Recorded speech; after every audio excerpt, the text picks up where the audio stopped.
Just yesterday, Cursor 2.0 was launched, and so far I'm loving this update. So in this version, they're releasing two big updates. One is to make Cursor the best place to work with agents, and the second one is a coding model, Composer, and a new interface. Now, Composer is their frontier model that is 4 times faster than similarly intelligent models, and it can complete most turns in under 30 seconds. Composer was trained with a set of powerful tools including code-based wide semantic search, making it much better at understanding and working in large code bases. And here are some of the benchmarks where Composer combines strong coding intelligence with best in class speed. And you can see the benchmarks in intelligence and speed, and Composer is the best option out there. Also, another major addition to this update is a multi-agent interface, where Cursor is more focused and designed to revolve around agents rather than files. So you can focus on the outcomes while your agents take care of the detail. And you can even switch back to the classic IDE by just one click on the editor button. Also, they have the ability to work with agents in parallel. And this is just the tip of the iceberg. Later on in this video, we will be talking about every feature that was released with this update. Also, I'm going to show you how the actual interface looks like once you install it. So with that said, let's dive right into the video. Hi and welcome back to SkillCurb. This is your host Shamrez, and we're finally getting started with this video. So first things first, you can head to cursor.com/downloads, and here you can download the latest version for your operating system. But if you already have Cursor installed, you can just go ahead and update it. Now, once you install, this is the first look that you're going to have, and you might be confused where is all the code files and everything. So you can just click on this editor button right over here, and this will switch back to your classic interface. And if you click to agents, this will switch to the new interface where you're only focused on the agent. We'll talk about the IDE later on. Let's talk about the features first. So we have the changelog right here, and this update just got launched yesterday. So first off, you have multi-agents, which mean you can run Sonnet 4.5 and GPT-5 fast at the same time in parallel, and Cursor will take care of your code files and what to change and what not to. So you can do multiple tasks in parallel at the same time. And the best part, you can run up to 8 agents in parallel on a single prompt. The same prompt,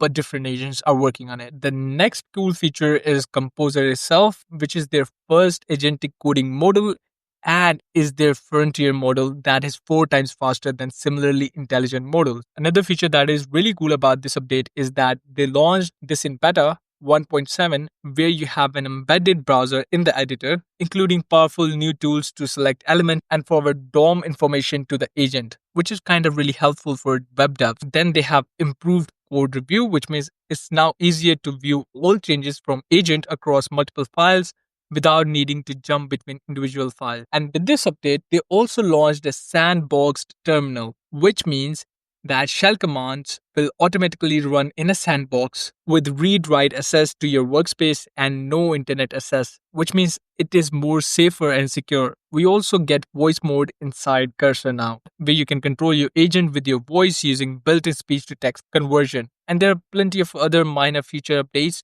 but by far, I think Cursor 2.0 has become a humongous beast. It was my all-time favorite, but after this update, I think I'm going to ask everyone to go ahead and download Cursor and use it because this is just mind-blowing. So that was an overview of the features. Now let's go back to the actual IDE and test just a couple of features that I'm curious about. Alright, so we're back here in the IDE, and the first feature that I want to test out is going to be the voice mode, because I'm really curious whether the voice to text conversion is actually on point or not. I'm just going to go ahead and ask for suggestions about this project that I was doing recently in my other video where I built a CSGO clone.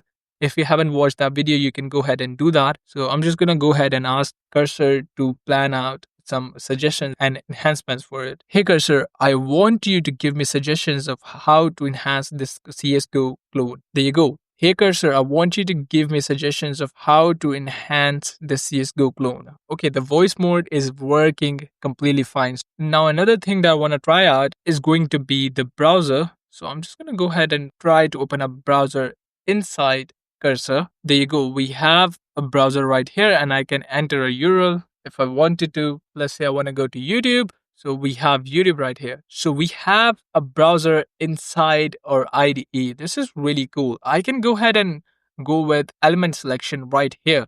So I can select element. Let's say I want to select this element and ask cursor to copy the format of this element, and I want to use that inside my project. That's really mind blowing. I think the browser part might as well be one of the best things that cursor has done. Then we have the Chrome DevTools right over here, which is just mind blowing. I mean, I'm amazed by this new update, and I bet you guys as well are. So let's go ahead and try one more thing that I was curious about. Alright, I wanted to try multiple parallel agents at the same time, and I got them. So you can see that I gave this prompt plan suggestions for improvement in the project. While this is still running, I ran another prompt, which is right here, that I want to add music and hit effects and give me some suggestions, and it did.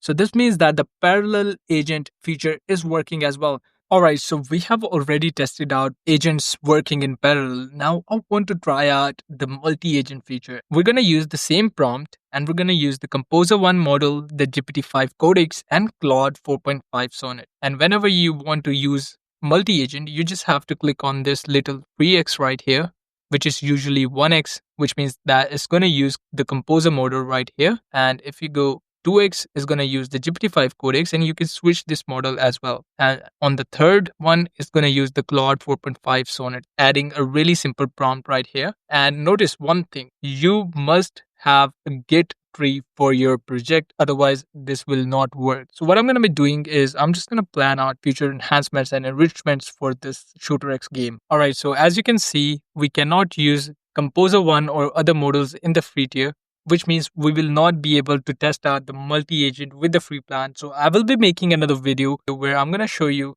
the multi-agent functionality as well as the other premium feature. But this video was for those who want to try this out for free. So that's why I'm going to wrap this video here. But before going, I have another thing that I wanted to try out. So there you go. You can see that I asked it to add dependencies for animation and motions, and it added the GLTF and the Panda 3D's bullet dependency right here in the requirements. So I can just click here to review the changes. And I think with these updates, Cursor has become really powerful with all these features and the code review and all. So these were the main features that I wanted to test out: the multi-agent feature, the browser feature, and the voice mode. I won't wrap this video up, but I'm really excited to bring out end-to-end projects using Cursor in my upcoming videos. So do let me know in the comments below if you want me to use Cursor 2.0 to build end-to-end projects just like this Shooter X game that I did in my previous video. But before going, my honest reviews about Cursor 2.0, it is just mind-blowing. Go ahead and download it and try it. So let's wrap this video up. I hope this video was helpful. If you found this video insightful, hit that like button, share your thoughts or experiences in the comments below. Ring that notification bell to never miss out on our daily updates. Thanks for watching, and we'll see you in the next video. Till then, stay curious and keep exploring.